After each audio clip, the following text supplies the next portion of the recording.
आज का दिन शिक्षा विभाग के लिए एक विशेष महत्व का दिन है। विशेष रूप से उच्च शिक्षा के क्षेत्र में आप सबने देखा है कि आज हम लोग 3 विशेष रूप से तैयार किए गए पोर्टल्स की शुरुआत कर रहे हैं, उसका लॉन्च कर रहे हैं। तीनों के बारे में आपको विस्तार से हमारे सचिव असंगवा जी ने बताया है और तीनों का महत्व हम समझते हैं कि आप सब लोग समझते हैं कि आज ये तीनों गतिविधियां जिनके संबंध में इन पोर्टलों का लॉन्च हुआ है, ये तीनों महत्वपूर्ण है और बहुत ही प्रासंगिक है। ये दिन रात का काम होता है और लगातार इससे जुड़े कार्यों का निष्पादन विभाग या निदेशालय के द्वारा किया जाता रहा है। और आप सबने महसूस किया होगा जब इसकी प्रस्तुति आपको बताई जा रही थी कि इन प्रक्रियाओं से जुड़े हुए तीनों पोर्टल आपके सामने आए हैं। एक कॉलेज एफिलिएशन से जुड़ा हुआ पोर्टल है, दूसरा परफॉर्मेंस ग्रांट जो दिया जाता है उससे जुड़ा पोर्टल है और तीसरा जो रिक्रूटमेंट से जुड़ा हुआ पोर्टल है। तीनों पोर्टल महत्वपूर्ण है और ये एक तरह से विभाग या निदेशालय के दिनचर्या के कार्यों में शामिल रहते हैं। रोज इनके संबंध में कुछ न कुछ काम विभाग में चलते रहता है और आपने देखा है कि किस ढंग से पोर्टल को सुगम और सुविधापूर्ण बनाया गया है कि जिस प्रक्रिया को करने में या जिस प्रक्रिया को पूरा करने में कितना समय और कितनी परेशानी होती थी, आज वो सुगमता से कोई भी शिक्षण संस्थान अपनी जगह से वो उस काम को कर सकते हैं। और यही जब जो आज के जमाने में जो हमारी सूचना प्रौद्योगिकी इतनी विकसित हुई है तो उसका लाभ उठाना ये हर दृष्टिकोण से उचित ही नहीं है। अब तो एक तरह से अपरिहार्य बनते जा रहा है, क्योंकि अगर हम नहीं उठाते हैं तो सिर्फ और सिर्फ परेशानी आती है और लोग हर तरीके से परेशान होते हैं, कई तरह की शिकायतों को पैदा करता है। और सबसे बड़ी बात जो इस तरह के पोर्टल के लॉन्च होने से होता है वो होता है जो आपको हमारे अपर मुख्य सचिव और सचिव महोदय ने बताया कि इससे पहली चीज ट्रांसपेरेंसी आती है, पारदर्शिता आती है और दूसरी चीज अकाउंटेबिलिटी आती है। जिम्मेदारी जो करते हैं, उत्तरदायित्व का निर्धारण होना आसान हो जाता है। अब समझिए कि जैसे एफिलिएशन की बात ले लीजिए तो एफिलिएशन के लिए अब कितने कागजात चाहिए, जमीन संबंधी दस्तावेज चाहिए, कितने कमरे हैं, क्या क्या, कितने डेस्क बेंच से लेके कितने शिक्षक हैं, किस विषय में मान्यता है नहीं है, कई तरह की चीजें होती हैं। और उन सब से जुड़े कागजातों या दस्तावेजों का अगर फोटोकॉपी या मूल प्रति ही देनी पड़ी तो समझ सकते हैं कितना मोटा लंबा चौड़ा ये हो जाता है। और देखने ही में अगर इतने मोटे दस्तावेज आपको जांच के लिए दे दिए जाए तो समझिए कि देखने और जांच करने वाले के लिए भी भारी परेशानी का सबब होता है, कारण होता है। और कभी कभी तो इतनी उलझी हुई बातें होती हैं या बातें इतनी उलझ जाती हैं कि उनको सही ढंग से अलग अलग करके समझना या उन पर कोई कार्रवाई करना भी बड़ा दुरूह काम हो जाता है। इसलिए इस पोर्टल को लॉन्च किया गया है कि अब जो भी शिक्षण संस्थान है, महाविद्यालय है, जिनको निबंधन कराना है, वो अपनी ही जगह से सारी सूचनाएं वो इस पोर्टल पर आके, जो असंगवा जी ने बताया है, उसके विभिन्न प्रक्रियाओं से गुजर के वो अपलोड कर सकते हैं। और वो अपने संस्थान में बैठ के उन्होंने उसको अपलोड कर दिया। मतलब समझ लीजिए कि उन्होंने संबंधन के लिए अपनी दरखास्त या अर्जी यूनिवर्सिटी और सरकार के यहाँ लगा दी, जिसके लिए उनको यूनिवर्सिटी जाना पड़ता, सरकार में आना पड़ता, अलग अलग जगह पर विश्वविद्यालय के मुख्यालय जा रहे हैं, फिर सरकार में यहाँ सचिवालय आ रहे हैं। उन सारी प्रक्रियाओं को का निचोड़ निकालते हुए सीधे वेबसाइट जो पोर्टल है उस पर जाके वो उसको डाल देते हैं। और संयोग से हमारे सभी कुलपतिगण भी जुड़े हुए हैं और कुल सचिव यहाँ मौजूद है। कॉलेज के डालते ही विश्वविद्यालयों को उन चीजों का स्वतः संज्ञान लेना है। ये विश्वविद्यालयों को नोट करने की बात है कि ये नहीं है कि अगर महाविद्यालय ने पोर्टल पे अपनी सूचना या अपनी सारी जो रिक्वायर्ड इंफॉर्मेशन है वो डाल दी है, तो फिर उस संस्थान का कोई आदमी फिर विश्वविद्यालय या सरकार के यहाँ संपर्क करे, उस भरोसे न विश्वविद्यालय को बैठना है, न सरकार को जिन चीजों को देखनी है उसके लिए इंतजार करना है। अगर कॉलेज ने डाल दिया इंफॉर्मेशन तो विश्वविद्यालय स्वतः संज्ञान लेगा और उन चीजों की स्क्रीनिंग, स्क्रूटनी या जो भी कहिए, संबंधित चीजों की जांच करके वो तिथियां भी बता दी गई हैं। 15 अक्टूबर तक कॉलेज को डालना है, फिर जो यूनिवर्सिटी के को सारी चीजों को देख के और दस्तावेज जांचने के भी कई तरीके होते हैं, कई मिजाज होते हैं जो मानसिकता करते हैं, क्योंकि ये हमेशा विश्वविद्यालयों को भी समझना चाहिए कि सरकार की नीति उच्च शिक्षा को बढ़ावा देने की है। इसीलिए सरकार ने कॉलेज को संबद्धता देने की नीति अपनाई।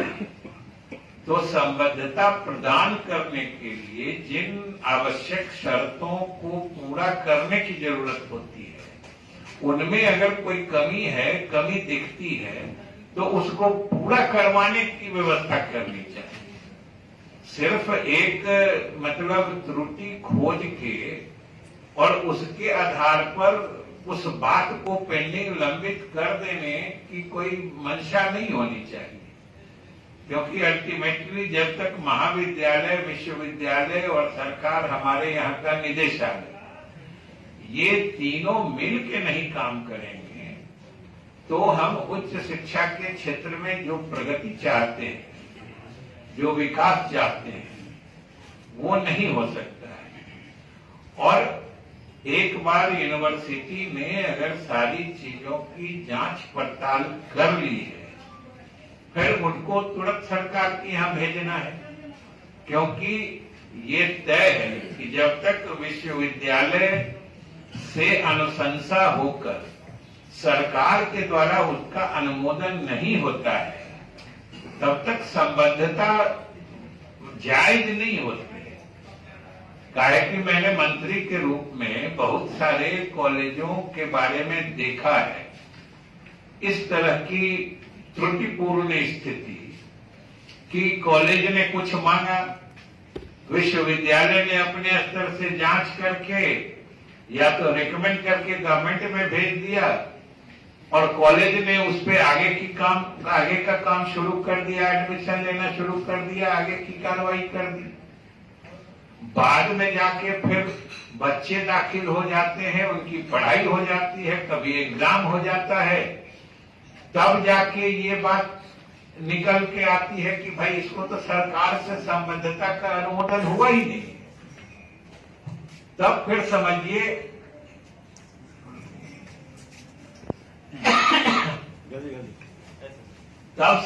कि वो बीच में आप सब समझते हैं कि कितनी दुखद स्थिति होती है कि सरकार के यहां से संबद्धता मिली नहीं, विश्वविद्यालय ने सिर्फ अनुशंसा की और महाविद्यालय के द्वारा नामांकन से लेके पढ़ाई से लेके परीक्षा की बात विश्वविद्यालय ने चूंकि अनुशंसा कर दिया, इसलिए विश्वविद्यालय भी परीक्षा लेना प्रारंभ कर देता है। ये बड़ी दुखद स्थिति होती है और अंत में फिर बात सरकार के मत्थे आ जाती है कि भाई हमारे बच्चे हैं, बच्चे इसी प्रदेश के हैं, उन्होंने विधिवत दाखिला लिया है, पढ़ाई की है, परीक्षाएं दी हैं, तो फिर उनके रिजल्ट की मान्यता क्यों नहीं हो? तो इस तरह की दुखद स्थिति अगर आती है तो उसके लिए तो हम ही तीनों में से कोई जिम्मेवार है। महाविद्यालय है, विश्वविद्यालय है, निदेशालय है। तो ये आपस में जब तक कोऑर्डिनेशन, और हम समझते हैं कि इस पूरे उच्च व्यवस्था प्रणाली या उच्च शिक्षा व्यवस्था की रीढ़ या धुरी विश्वविद्यालय, सबसे अहम भूमिका विश्वविद्यालयों की होती है, क्योंकि जांचना आप ही को है और जांच के आपको कॉलेज को भी महाविद्यालय को भी ये स्पष्ट संकेत और सूचना देनी है कि भाई हमने जांचा है, आपके कागजात सही हैं, आप संबंधन के हकदार हैं, हमने अनुशंसा करके सरकार में भेजी है और उसका अनुमोदन आते ही आप आगे की कार्रवाई करिए। जब तक सरकार से नहीं अनुमोदित होता है आपको आगे नहीं बढ़ना है कि आखिर ये कॉलेज को तो बताना होगा, नहीं तो अंत में फिर कोई दुखद स्थिति उत्पन्न होती है और पूरे सरकार के लिए सिरदर्द बनता है। जो अब आ जाता है कि बच्चों का भविष्य का बात है, बच्चों के भाग्य की बात है और अंत में अनियमित कार्य करने के लिए हम सब लोग बाध्य होते हैं। तो आखिर शुरू से ये अस्पष्टता क्यों नहीं होती है? सरकार तो अपनी बात विश्वविद्यालयों को कहती है, लेकिन ये कर्तव्य या ड्यूटी तो विश्वविद्यालयों को है कि वो सरकार के द्वारा निर्धारित सभी चीजों, नियमों या जो भी तरीके हैं उसकी विधिवत सूचना महाविद्यालयों को दे और उसी हिसाब से कॉलेज में विश्वविद्यालय काम करे। नहीं तो कभी देखते हैं किसी पढ़ाई के बारे में होता है, किसी विषय का विश्वविद्यालय ने दे दिया, किसी में अपने स्तर से दे दिया, ने गवर्नमेंट में भेजा तो फिर वहां कॉलेज ने शुरू कर दिया बिना विधिवत अनुमोदन की। तो ये सब स्थिति आने से अनावश्यक तनाव भी होता है और परेशानी का भी आलम बनता है। इसलिए ये सब पोर्टल लॉन्च होने का या सरकार के द्वारा इसकी शुरुआत करने की जरूरत और प्रासंगिकता इस माने में अधिक है कि अब सब चीज सबके नजर में रहेगा। पोर्टल है तो कॉलेज ने कब डाला, यूनिवर्सिटी कब उसका प्रोसेसिंग कर रही है कि नहीं कर रही है, और इसमें भले हमारे कुल सचिवगण यहाँ पर हैं और शायद आप लोग का वर्कशॉप भी है, आज वर्कशॉप भी है। जितने तरह की आपकी जिज्ञासाएं हैं, आशंकाएं हैं या यहाँ तक कि सुझाव है, इसको और सुगम बनाने का हमारे कुलपति गण भी, सभी सम्मानित कुलपति भी सुन रहे हैं बातों को। आपको पूरे इस प्रणाली में जो भी कमियां लगे, जो भी आपके सुझाव हैं, इसको बेहतर बनाने के लिए वो आप अपने कुल सचिव यहाँ पे मौजूद हैं, उनके माध्यम से सरकार और निदेशालय को दे सकते हैं। ये तो हम लोगों ने सरकार की तरफ से या निदेशालय की तरफ से जितनी चीजों की सोच और कल्पना की जा सकती थी उन चीजों को समाहित करके बनाई गई है, लेकिन सुधार की तो हमेशा गुंजाइश होती है और सरकार निदेशालय हमेशा उसके लिए तत्पर रहेगा। हो सकता है कोई और बहुमूल्य इसमें कुछ एडिशन जो होता है, कुछ अतिरिक्त चीज आपके माध्यम से आ सकती है, कुल सचिव और कुलपति के माध्यम से, हम लोग उनको भी इसमें इनकॉर्पोरेट करेंगे। हमारी मंशा तो सिर्फ इतनी है कि ये पारदर्शी तरीके से बिना खास विलंब के और बिना किसी के परेशानी के जितना सुगम तरीके से इस कार्य को मिलके हम लोग संपादित कर सकें, हमारा मकसद यही है।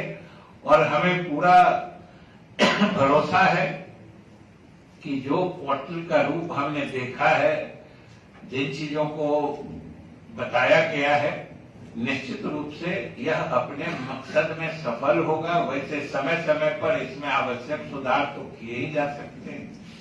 दूसरा, अनुदान वाली बात है। भाई, हमारे विश्वविद्यालय के सभी अधिकारी से लेके निदेशालय और हम लोग सरकार के यहाँ भी इसके संबंध में तरह तरह की शिकायतें मिलती हैं कि सबको मालूम है कि वित्त रहित शिक्षा नीति को समाप्त करने के लिए सरकार ने यह अनुदान देने की प्रणाली शुरू की है कि हम उनके जो नतीजे आते हैं परीक्षाओं में, जो परीक्षा फल आते हैं, उसके आधार पर महाविद्यालयों को ग्रांट अनुदान देते हैं। इसीलिए परफॉर्मेंस ग्रांट करते हैं कि जितना बढ़िया, और इसके पीछे मकसद है कि सभी महाविद्यालय का चाहे प्रबंधन हो या वहां काम करने वाले हमारे शिक्षकगण हो, सभी लोग उत्साह से काम करेंगे जिससे अधिक से अधिक अनुदान पा सकें, और वह भी परीक्षा फल में श्रेणी आधारित है। जो फर्स्ट डिवीजन में कितने करेंगे तो कितना मिलेगा। इसलिए ये समझिए कि एक तरह से शिक्षा विभाग में जो दोहरी व्यवस्था वर्षों दशकों से चली आ रही थी, ये नीतीश कुमार की सरकार ने बहुत ही सोच समझ के वो समाप्त किया है। अब इसके सही रूप से क्रियान्वयन का दायित्व हम सब लोगों का है, विभाग का भी है, विश्वविद्यालय का भी है और महाविद्यालय का भी है। इसमें महाविद्यालय प्रबंधन की भूमिका भी बहुत महत्वपूर्ण है और उसका प्रशासकीय प्राधिकार होने के नाते यूनिवर्सिटी का रोल और ज्यादा इम्पोर्टेंट है कि भाई जो सरकार की मंशा है, और सरकार ने शुरू में ही कहा है, ये जो भी हम ग्रांट देते हैं ये शिक्षकों और कर्मचारियों के लिए देते हैं, ये कॉलेज के विकास फंड के लिए नहीं जाता है। जो शिक्षक पढ़ाते हैं इसीलिए इसको रिजल्ट से जोड़ा गया है। शिक्षकों की मेहनत से ही रिजल्ट अच्छा होता है, छात्रों की अच्छी पढ़ाई से।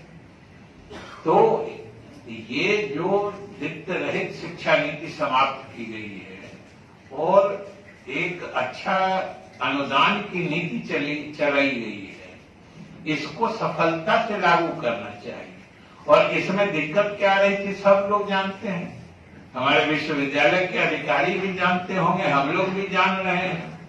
कितनी जगह से शिकायतें आती हैं कि भाई कॉलेज प्रबंधन के द्वारा जो ग्रांट हम लोग देते हैं सही ढंग से वहां के शिक्षकों या शिक्षकेतर कर्मचारियों को नहीं दिए जाते हैं।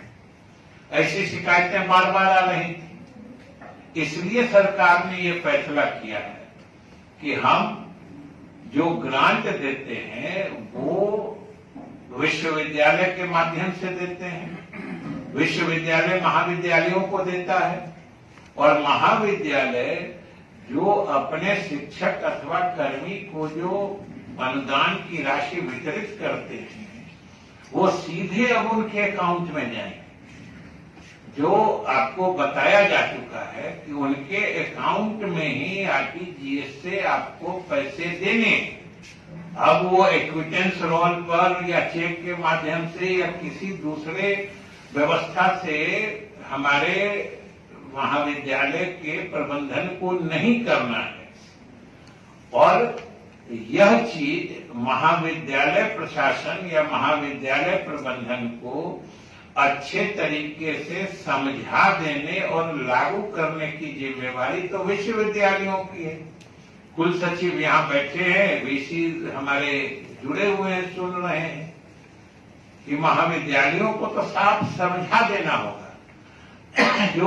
जो अभी तक हुआ सो हुआ, अब बिना उनके खाते में सीधे पैसा भेजे, और इसीलिए पोर्टल का भी लॉन्च करने से उसमें मैंने उसको प्रभावकारी बनाने की बात है कि आप पैसा दीजिएगा वो यहां से दिखेगा, नहीं दीजिएगा फिर वो आपके विरुद्ध बात जाएगी।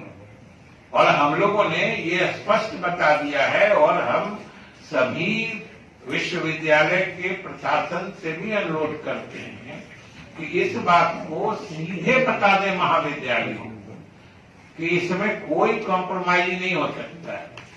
कि जब तक पहले तो हम लोगों ने यूटिलाइजेशन सर्टिफिकेट मांगा था, अब जब पोर्टल लॉन्च हो रहा है, आप पैसे दे रहे हैं, यहां से सब लोग देखेंगे, विश्वविद्यालय को देखना है।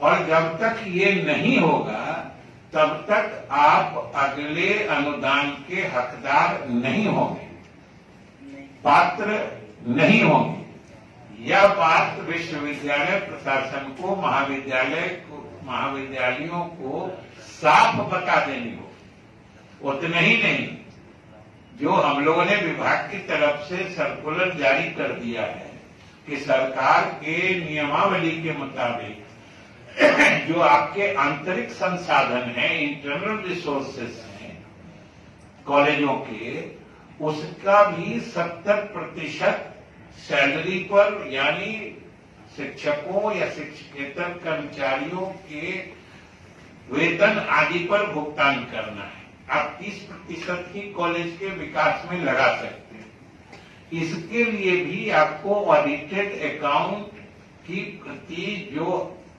पोर्टल पर भी डालना है, विश्वविद्यालय को भी भेजना है, सरकार को भी भेजना है। और इन दोनों शर्तों को अगर आप पूरा करते हैं, जो अनुदान की राशि आरटीजीएस से अकाउंट में देते हैं और अपने इंटरनल रिसोर्सेज का 70% आप सैलरी हेड में या कर्मचारियों को देते हैं, तभी आप किसी भी प्रकार के अनुदान की या सरकारी सुविधा के हकदार होंगे। यह चीज साफ साफ बता दी गई है और हमारा यही अनुरोध होगा कि सभी विश्वविद्यालय के अधिकारी अपने अधीन सभी महाविद्यालयों से इन चीजों की पूरी मैंने इन चीजों का अनुपालन सुनिश्चित जरूर कराएंगे। तभी हमारे जो शिक्षक हैं वो भी थोड़ी ईमानदारी से काम करेंगे, वरना उनकी बराबर शिकायत देखते हैं कि भाई हम काम हमसे कराता है, कभी इतना पे दस्तखत कराता है, कभी इतने पे मतलब देता है, कभी कुछ तरह तरह की शिकायतें आती हैं।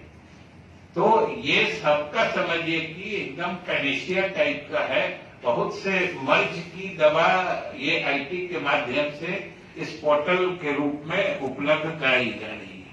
नियुक्तियों और नियुक्तियों के बारे में है कि ये तो पोर्टल पे इन्होंने शिक्षकेतर कर्मियों के ही संबंध में जिक्र किया है, ये आवश्यक भी है। हमने इनसे अनुरोध किया है कि इसी में शिक्षकों वाली भी बात डालें और इसको जैसा कि असंगवा जी ने सचिव महोदय ने बताया कि ये एक तरह से कंटिन्यूअस प्रोसेस होगा, सतत प्रक्रिया होगी कि हर महीने के अंत में उस विश्वविद्यालय के अधीन, चाहे विश्वविद्यालय कार्यालय में हो या विश्वविद्यालय स्तर पर हो या महाविद्यालयों के स्तर पर हो चाहे शिक्षकेतर कर्मियों की सेवानिवृत्ति हो या शिक्षकों की सेवानिवृत्ति हो, उसी से तो रिक्तियां बनती हैं।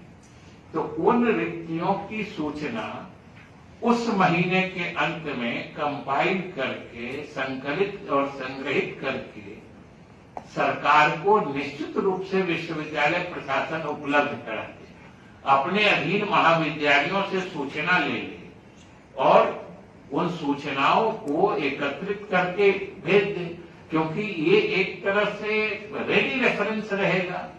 हमेशा सरकार के स्तर पर इस बात का आभास या भान रहेगा कि हमारे कितने पद कहाँ रिक्त हैं, और सब हमारे कुलपति और कुल सचिव जानते हैं कि सरकार ने नियम बना दिया है कि अब कोई भी तृतीय श्रेणी या शिक्षकेतर कर्मियों की भी नियुक्ति विश्वविद्यालय या महाविद्यालय के स्तर से नहीं होगी। इन सब के लिए या तो एक स्वतंत्र आयोग बनाया जाएगा, और जब तक आयोग नहीं बनता है तब तक जो भी दूसरे आयोग इन कार्यों को करने की पात्रता और धारिता रखते हैं, उनके माध्यम से ये कराया जाएगा। चाहे कर्मचारी चयन आयोग है या कोई दूसरा आयोग या दूसरा कोई सरकारी जो इस तरह की संस्था है, उससे कराया जाएगा। ऐसी सूचना मिल रही है। सभी कुलपतियों और कुल सचिवों से अनुरोध है कि आप अपने विश्वविद्यालय में जरूर इसकी ताकीद कर लें कि भाई इस बीच में सरकार का जो सर्कुलर निकला है उसके बाद कहीं कोई नियुक्ति तो न हुई है या हो तो नहीं रही है, क्योंकि फिर वही बात हो जाए। कहीं से कोई महाविद्यालय हो या विश्वविद्यालय हो, वो 20-25 आदमी की नियुक्ति कर देगा। एकाध विश्वविद्यालय में पहले से ये बात आ रही है, शायद सबके संज्ञान में है, विभाग के भी संज्ञान में है, जो गलत तरीके से नियुक्तियां कर दी जाती हैं और संचिकाओं में, दस्तावेज में स्पष्ट रूप से प्रमाणित रहता है जो इन नियुक्तियों को करने में सरकार द्वारा कोई निर्धारित प्रक्रिया नहीं अपनाई गई है। लेकिन नियुक्ति हो जाती है, 10, 20, 25, 50 लोग हो जाते हैं। आखिर सब लोग बिहार के ही होते हैं, सब लोग कहीं न कहीं से जुड़े होते हैं, और उनको हटाइए तो हंगामा, नहीं हटाइए तो अनियमित कार्य। इस बीच में जो सरकार या प्रशासन जो सैंडविच होता है या दुविधा की स्थिति बनती है, आखिर इसकी जिम्मेवारी कौन लेगा?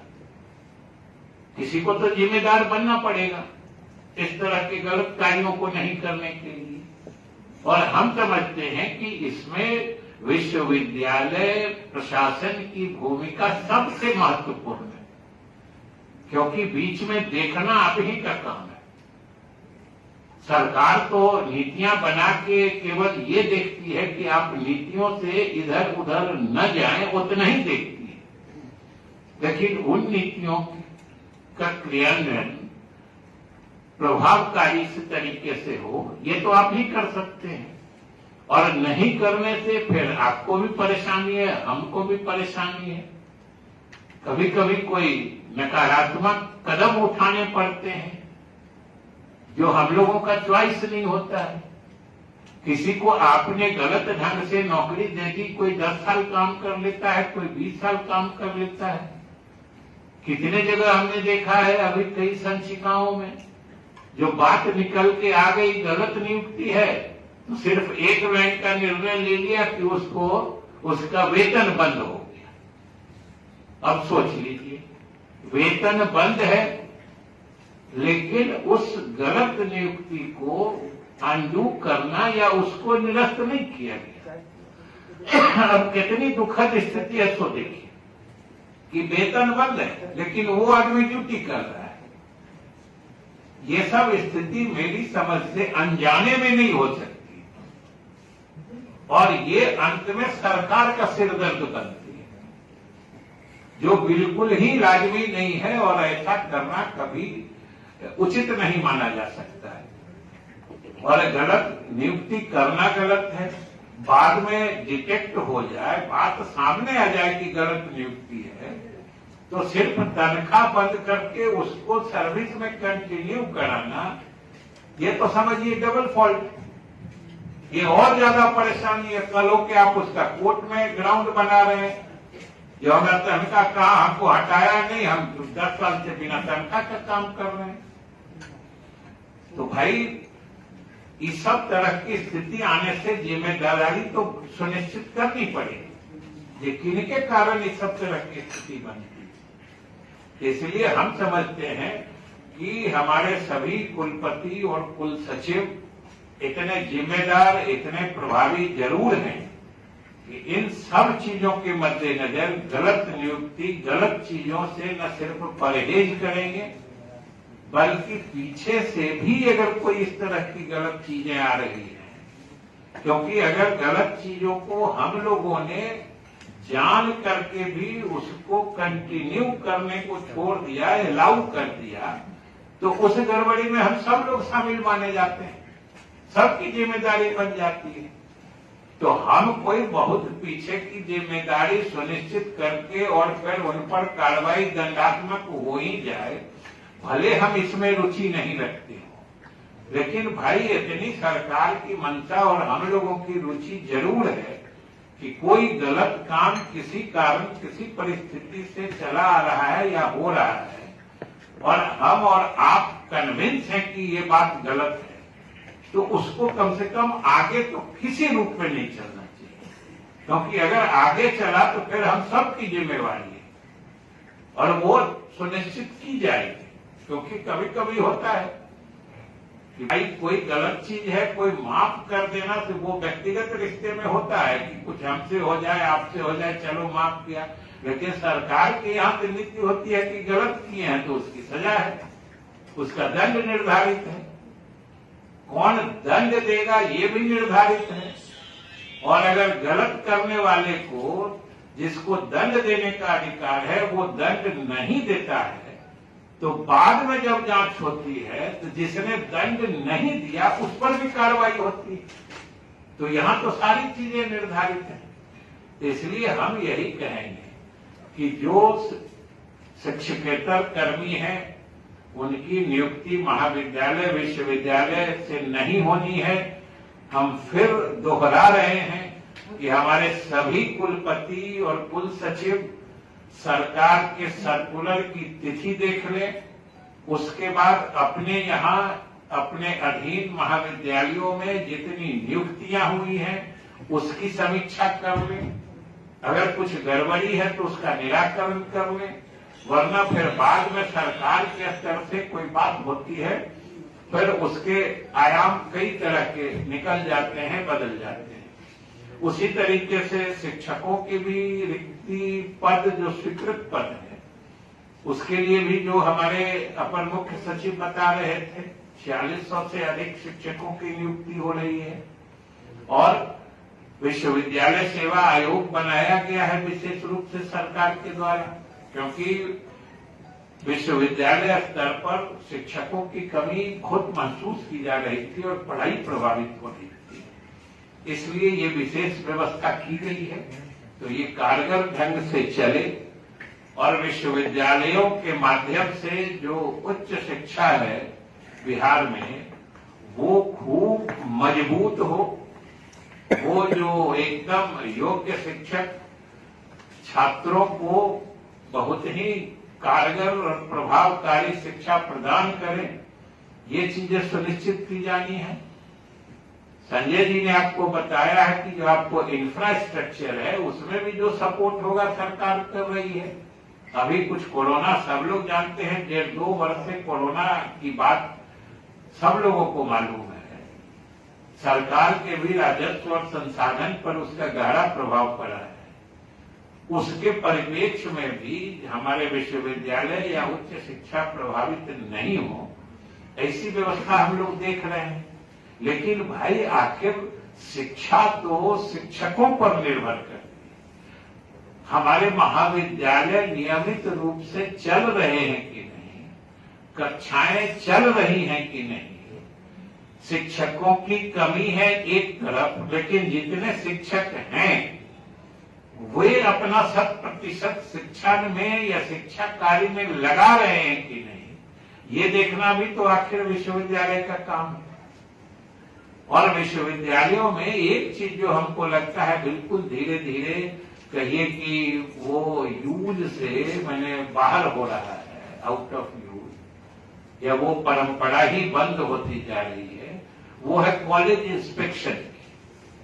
हमारे महाविद्यालयों के निरीक्षण, और से हमको याद है हम लोग पढ़ते थे कॉलेज में या उससे भी पहले, तो कॉलेज में भी अचानक से कभी कॉलेज इंस्पेक्टर आ गए, कभी वाइस चांसलर आ गए, कभी रजिस्ट्रार आ गए, किसी क्लास में बैठ गए, जो शिक्षक पढ़ा रहे हैं उनके पढ़ाई में दम है कि नहीं है वो भी देखते थे।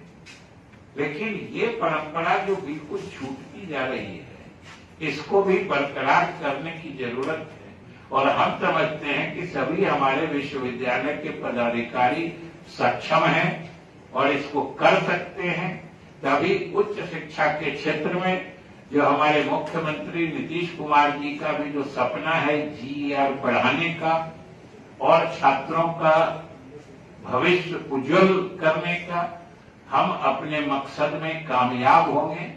इन्हीं शुभकामनाओं के साथ हम खास तौर से अपने सभी वरीय पदाधिकारियों का, जो हमारे अपर मुख्य सचिव के नेतृत्व में जो उच्च शिक्षा निदेशालय है, और विशेष रूप से असंगवा जी जिन्होंने इन पोर्टलों को बनाने में, इसके निर्माण में अहम किरदार निभाया है, हम इन सभी लोगों को बधाई देते हैं और शुभकामनाएं देते हैं कि आने वाले समय में उच्च शिक्षा से जुड़े अनेक परेशानियों का जवाब या काट इन पोर्टलों के माध्यम से होगा।